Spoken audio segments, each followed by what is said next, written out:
Space Station Gaming are fresh off of a win in their hometown, but can they go back-to-back? Let's talk about it.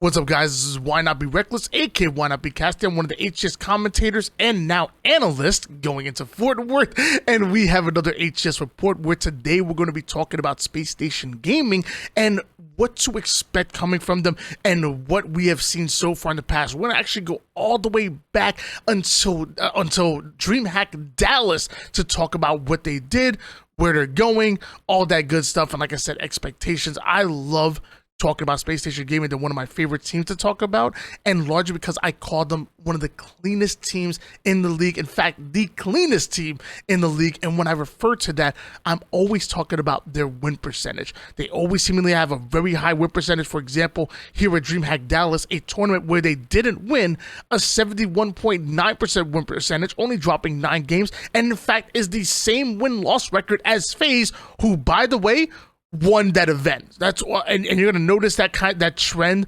across multiple tournaments. They have very little weaknesses within their game as far as game modes and map, and that's largely because they are such a great objective efficient team. Both offensively and defensively, Space Station Gaming are so tough to deal with when it comes to objective gameplay.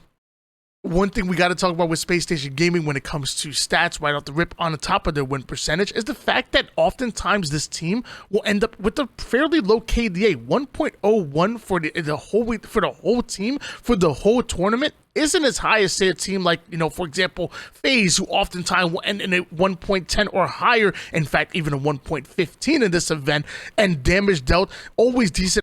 And one thing that always kind of stood out to me on top of that is the fact that there's a fairly even KDA when it comes to all 4 players, but nobody's standing out with like a crazy 5.0 or a 6.0, for example, like Renegade or World 2 at this exact same tournament. They're able to win game types like Strongholds, Capture the Flag, and King of the Hill while just slaying out normally and dealing with teams efficiently and effectively. One thing we do have to talk about when talking about Space Station Gaming back at Dreamhack Dallas, though, which was our first LAN event when going into the second half of LAN season, is the fact that their Slayers definitely gave them trouble. 6-1 in Strongholds, undefeated in Capture the Flag, 4-1 in King of the Hill. These are all amazing records, and even Oddball isn't too bad, but you're going to see when we talk about their matchups, it was really their Slayers that ended up costing them this entire tournament. Well, going into pool play, 9-0. No wonder why they have amazing win percentage. They don't mess around. For example, I'm going to oftentimes compare Space Station to FaZe because that's been their kind of rival over the last probably a few tournaments. And FaZe actually losing 2 matches in pool play, while Space Station Gaming went 9-0, including against a very good hive roster, which is mostly known as G1 right now, and a Shopify Rebellion, who you guys know I'm a huge fan of. Haven't exactly found their footing just yet. And Bittersweet, who you might know was signed. Who had signed King J's team, but back at this tournament, it was actually the #1 team in Australia featuring Scoopmeister, mouse and keyboard expert. They weren't able to get a win on Space. In fact, they weren't able to get a win on anybody in this pool play. Hopefully, that wasn't a shot at them. It wasn't meant to be. I love you guys, Bittersweet. I love you guys in Australia. Wasn't a shot. Just pointing out that we didn't get a win here, which is really tough. Want to see more out of my boys in ANZ. Either way, I'm not sure we got there, but let's head over to bracket play. We're in the winners bracket. Space Station Gaming picking up exactly where they left off, 3-0ing Native White, 3-1ing Optic, a team that largely has given them problems up until this point, whether online or on LAN. Optic were known as like the bigger brothers to Space Station Gaming for a little bit, at least as far as late last season and early this season. Then Space Station Gaming getting over towards the winners bracket finals, where although they were able to take FaZe to a game 5, they weren't able to get over the hump. And when you look at the record, FaZe beating them in Slayer both in game 2 and in game 5 goes to tell you exactly what we talked about. Their Slayers is largely the reason why they ended up losing this tournament. Either way, Space Station Gaming headed over to a lower bracket where they would run into Optic yet again, and again they would beat Optic in 3-1 fashion.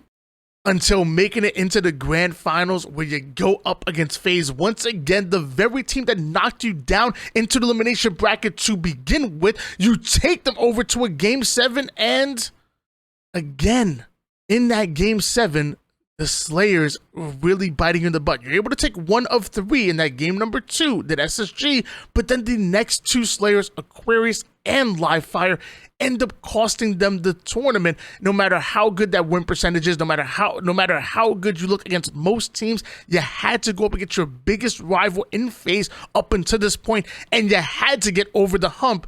And sadly, Space Station Gaming weren't able to do it. Still, really good tournament for them.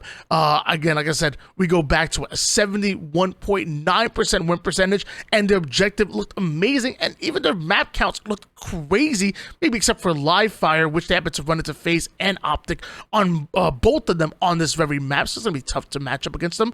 Livefire is Optic's best map, and FaZe are pretty good at it as well. But either way, I think overall, great tournament. You end up getting second place, you made it to a grand finals, not the end of the world for Space Station Gaming. Going into Arlington, this was a tournament that I was so happy for them. Although you dropped, like a 0.1% of a percentage in the win rate, you were able to fix your biggest downfall, which was those Slayers. You went 6-5 throughout the entire tournament, 5 of your 9 losses coming in Slayer, and then you come in and you rock a 7-2 record, showing that Space Station Gaming really were honing in on Slayers when it came to scrims, and they were finally able to get over the hump in at least in that metric at least. I also noticed that I believe it was Bound who had a standout performance of 5.35 KDA, much different than what you would normally see out of Space Station Gaming, normally a balanced attack. Nobody even getting over a 4.0 KDA. Bound stepping it up big time, both damage-wise and in KDA, and man, was he putting in that work. One thing I also noticed when it came to Space Station Gaming, at least stat total wise, which I'm not sure exactly was maybe one of the reasons why they were able to step it up in Slayers, was their power weapon kills were 30, 50, 70, 97 power weapon kills total for the team. Where back at Dreamhack Dallas, 24, 15 was 39, 49. You're looking at what, barely over 60. That's a big difference when it comes to power weapon kills. Not sure exactly if that was maybe one of the difference makers that put them over the hump when it came to Slayers, but I will say, when they have more power weapons in their hands, they win more Slayers. I'm gonna tie 2 and 2 together and say maybe that was one of the reasons why they were able to step it up, at least in that metric. But what happened? Because SSG once again didn't win at Arlington.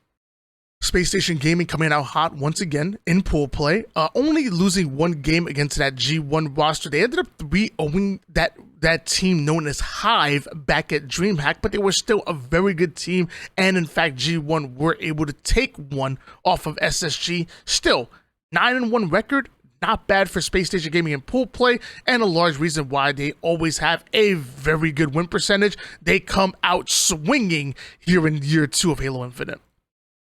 Now we head over to the winners bracket. Space Station Gaming 3-0ing Sentinels, big win against them. Then you 3-0 Optic Gaming, again, the same team that's largely been a thorn in your side. You 3-1 them twice in the last tournament, 3-0 them here to knock them into the elimination bracket on your way to the winners bracket. Then you get to that winners bracket and you take the first 2 games off of FaZe on your way to making it to the grand final.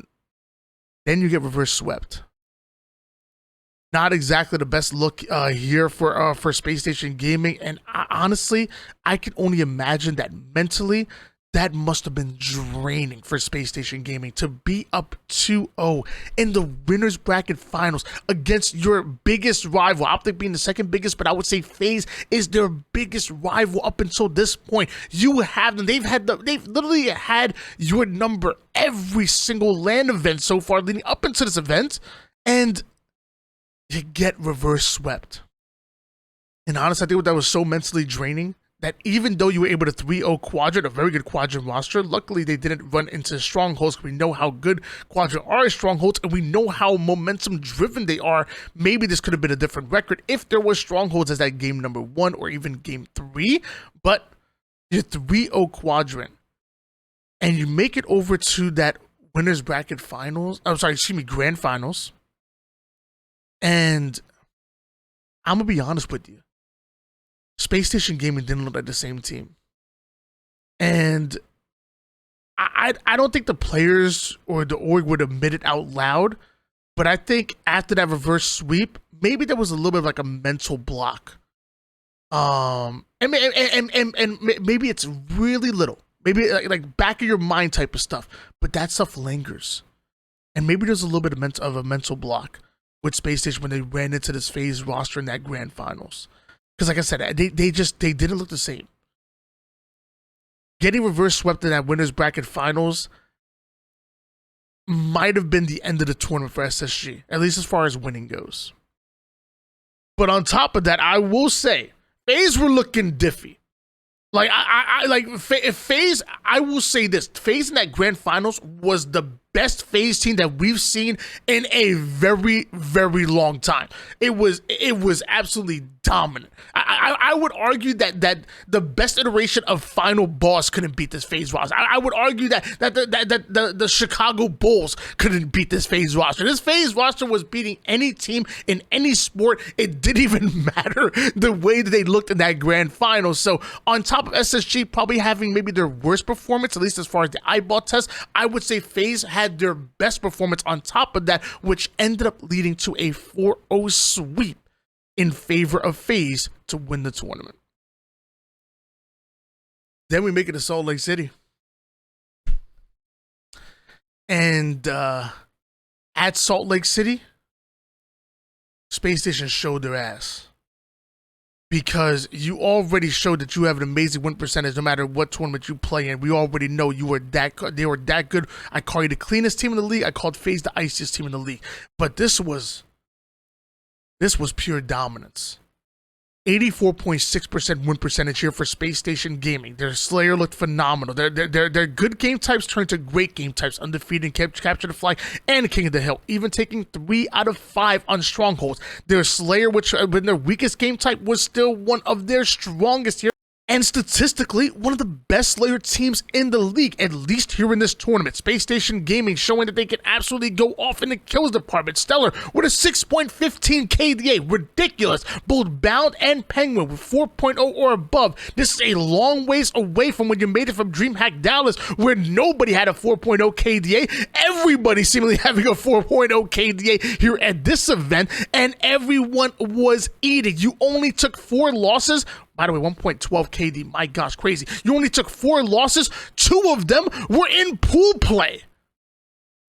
You only took 4 losses this entire event, and 2 of them were in pool play, which is crazy because we know Space Station Gaming largely go undefeated in pool play. Maybe losing 1 game, but actually losing 2, uncharacteristic like for them, but it didn't matter because you literally 3-0'd Gamers First. You 3-2'd Optic Gaming, your only 2 losses so far here in the, at least in the winners bracket. Then you come out and demolish Sentinels on the way to elimination bracket, and then 4-0 sweep Sentinels in the Grand Finals in front of your hometown. I said it before and I'll say it again. Space Station Gaming were feeding off of that hometown. They were loud, they were proud. Space Station, they tried to hide it because you know Stellar and Eco, if they smile, a damn eclipse might happen. If they smile, literally it would start raining fireballs. They can't make Eco and Stellar smile because otherwise bad things are gonna happen. So they tried to hide it, but I promise I see some crazy little grins coming here and there. And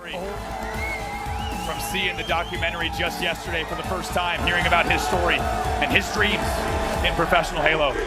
And oh my gosh, Space Station Gaming looked incredible. Looked absolutely incredible in Salt Lake City. But now my question for you is, what happens when you make it over towards Fort Worth? Because you're not going to be able to avoid FaZe like you did this entire tournament, by the way. Sentinels did their dirty work for you, knocking out FaZe. You're not going to be able to avoid FaZe the entire tournament at Fort Worth and come out with the win. I promise you that's not going to happen. You're not going to have that hometown on your side. You're not going to have that hometown behind you. So when I think to myself, can Space Station Gaming go back-to-back? There's a lot of things that went right at SLC. There's a lot of things that could go wrong for them at Fort Worth.